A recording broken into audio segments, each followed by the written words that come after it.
Bonjour à tous, aujourd'hui je vous retrouve pour la toute première vidéo d'une série que j'ai envie de faire sur la sécurité auprès des chevaux. Parce que c'est pour moi un point qui est extrêmement important, de toujours rester en position de sécurité quand on est avec ou sur un cheval. Et je trouve que c'est un point qui est vraiment énormément négligé par beaucoup de cavaliers.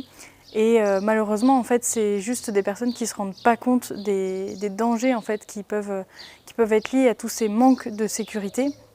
Et je trouve ça vraiment dommage de pratiquer ce sport et notre passion avec un facteur risque qu'on pourrait éliminer dans certains cas et qui n'est pas pris en compte parce que les gens ne prennent pas le temps et n'ont pas la volonté spécialement non plus de se protéger. Et je trouve ça bien dommage. Donc pour cette première vidéo, j'avais envie de vous parler des chaussures. Alors évidemment, je pense que ça ne vous viendrait pas à l'idée de sortir de chez vous sans chaussures, très clairement, mais il y a des particularités sur les chaussures qu'on va pouvoir retrouver dans la pratique de l'équitation, que ce soit en étant à pied ou à cheval. Et du coup, c'est de ça que je vais vous parler aujourd'hui. Donc, quelles chaussures choisir pour quelle activité et pourquoi? Et quels sont les risques que ça engendre si jamais on ne porte pas les chaussures qui sont adaptées à la pratique qu'on exerce avec notre cheval. Donc, je vais commencer par tout ce qui est à pied, donc tout ce qui est autour du cheval, que ce soit dans le travail à pied ou bien tout simplement dans les soins ou juste être à côté de son cheval, je sais pas, ramasser les crottins, ce genre de choses, aller se promener en forêt. Voilà, donc vraiment la partie à pied. Donc pour ce qui est de la partie à pied, ça va dépendre énormément de ce que vous faites avec votre cheval. En revanche, la chose vraiment à ne pas faire, c'est vraiment venir près de son cheval pieds nus ou avec des chaussures ouvertes type sandalettes ou chaussures d'été. Pourquoi? Tout simplement parce que si jamais le cheval vient à vous marcher dessus, il est directement sur la peau et il risque en fait, en vous marchant dessus, de vous arracher toute la peau. C'est pas spécialement que voilà, si vous faites marcher dessus, bon ça arrive, vous avez un bleu, ou pire si vous n'avez pas de chance comme moi, vous avez l'orteil qui casse. Mais en général, du coup, la peau ne morfle pas trop parce qu'il y a la chaussure qui est là pour faire l'interface entre les deux. Si vous êtes pieds nus, ça va vraiment vous arracher toute la peau. Je ne saurais pas dire s'il y a une différence entre le cheval s'il est pieds nus ou ferré. J'ai pas testé dans les deux situations pieds nus pour savoir si la peau partait plus ou moins selon si le cheval était pieds nus ou ferré. Je pense pas que ça rentre dans les arguments pour ou contre le fer. Mais clairement, avec un fer, ça va vous faire plus mal dans le choc puisque du coup, le pied est plus lourd et la surface du pied est aussi beaucoup plus dure, beaucoup plus rigide. Donc en fait, c'est comme si vous preniez un coup de marteau sur le pied.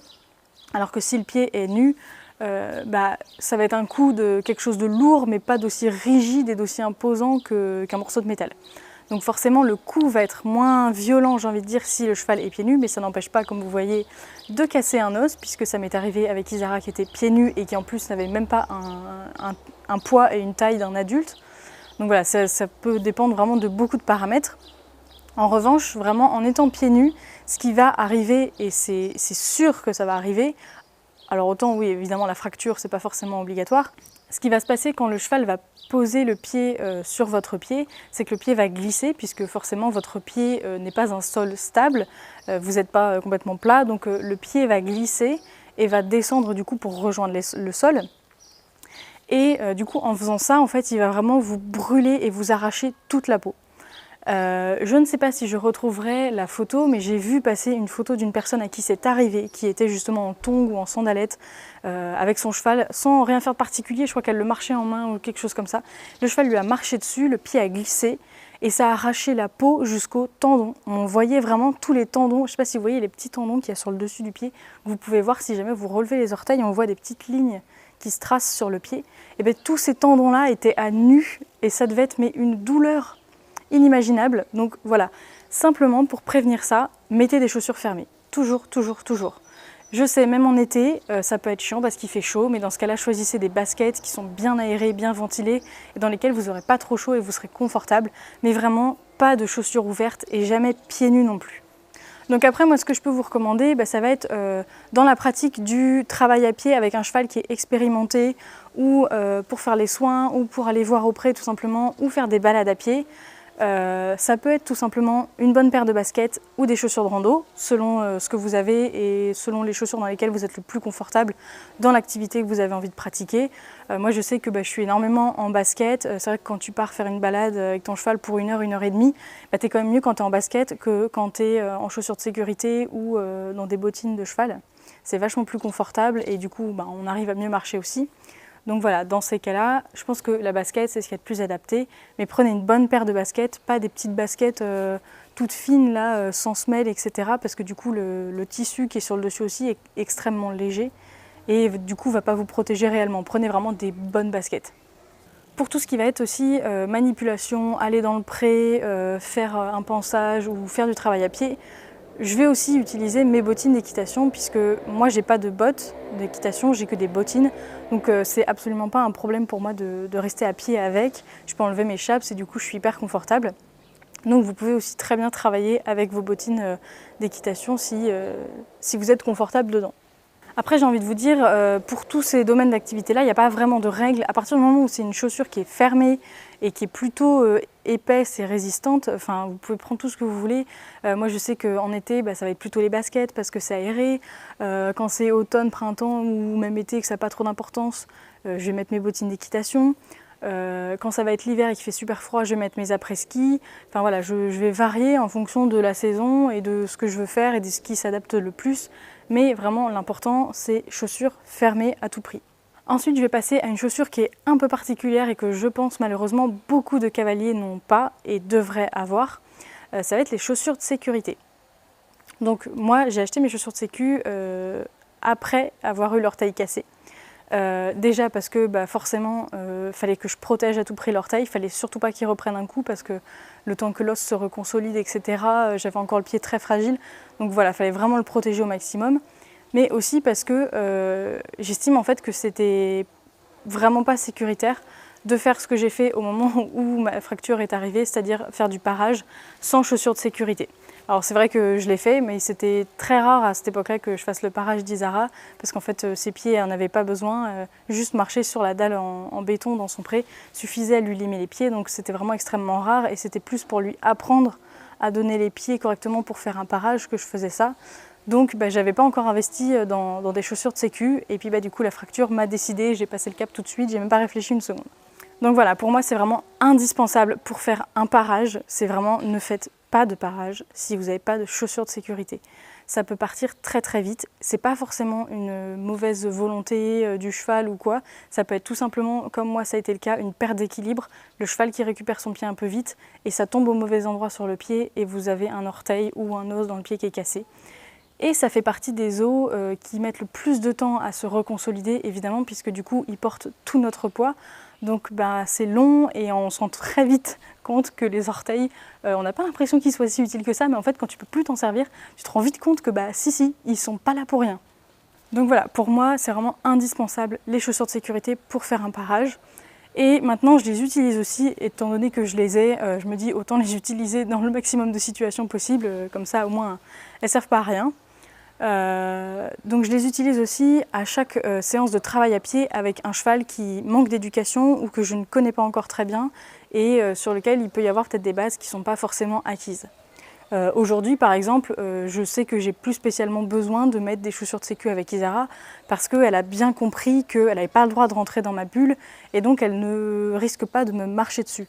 Mais au début, dans la première année où je l'ai eue, évidemment, elle m'a sauté plusieurs fois sur les pieds, surtout quand quelque chose lui faisait peur en fait, parce que c'est normal, c'est un poulain, et du coup en fait elle me prenait comme l'humain rassurant, donc quand elle avait peur d'un truc, elle me sautait dans les bras.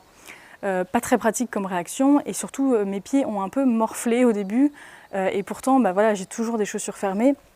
Donc vraiment au début dans la manipulation d'un jeune cheval ou d'un cheval qui est un petit peu compliqué, qui n'a pas trop encore acquis la notion de respect de la bulle de l'humain, je pense que c'est vraiment intéressant de mettre des chaussures de sécurité parce que du coup si jamais ça dérape et si jamais vous ne réagissez pas à temps, au moins votre pied sera protégé et ça vous évitera un accident bête. Voilà, c'en est tout pour la partie à pied, donc on va passer à la partie montée. Pour la partie montée, c'est très simple en fait. Pour moi, il n'y a qu'un seul type de chaussures qui devrait être utilisé à cheval. C'est tout simplement les chaussures d'équitation. Et oui, ça peut paraître bête, mais pour moi, c'est inenvisageable de monter avec autre chose qu'une paire de bottines d'équitation ou une paire de bottes d'équitation.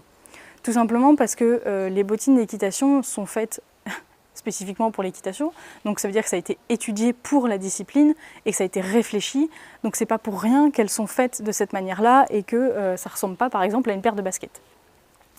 Il faut savoir que les bottines et les bottes d'équitation ont un talon à l'arrière qui est assez important, qui a une taille qui peut varier mais qui est toujours définie à un minimum en fait. Vous ne trouverez pas des chaussures d'équitation avec pas de talon du tout, il y a toujours un minimum de talon qui est en fait là pour bloquer le pied si jamais votre pied avance trop dans l'étrier. Parce que vous avez perdu l'équilibre, parce que vos jambes bougent, parce que votre cheval vient de lancer un coup de cul, ou peu importe la situation. L'objectif de ce talon, en fait, ça va être de bloquer le pied dans l'étrier pour pas qu'il avance plus. Pourquoi? Parce que si votre pied il avance plus dans l'étrier, vous pouvez vous retrouver à un moment donné à avoir le pied qui est coincé dans l'étrier. Ça ne m'est jamais arrivé, mais j'ai vu une copine en cours à qui c'est arrivé, et croyez-moi, je le souhaite à personne. Et encore, elle a eu de la chance parce que elle est tombée, son pied est resté coincé dans l'étrier et elle s'est fait traîner par le cheval. Et heureusement pour elle, elle s'est fait traîner au pas et c'était un très gentil poney d'école, donc il s'est rapidement arrêté au bout de 2-3 foulées, quoi.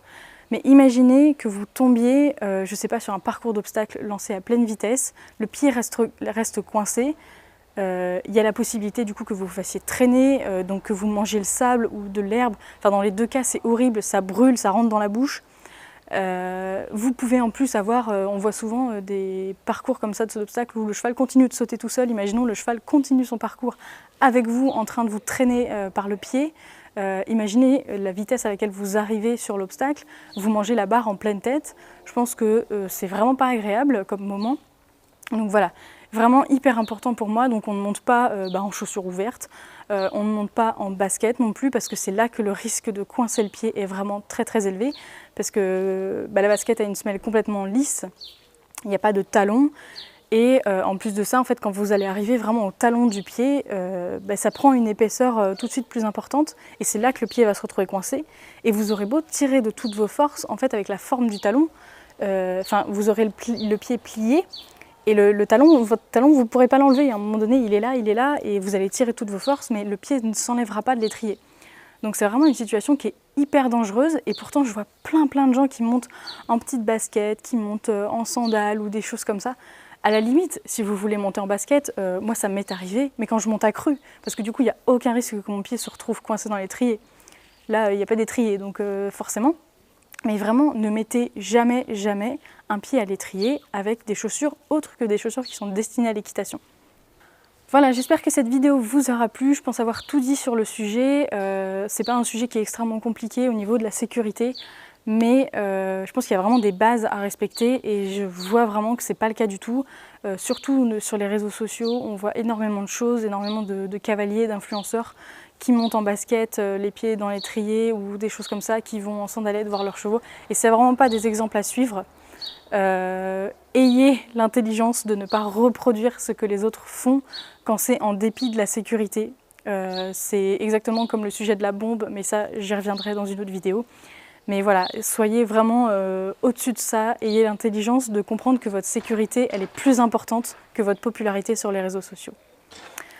Voilà, je vais vous laisser sur ces sages paroles et puis je vous retrouve très bientôt dans une prochaine vidéo.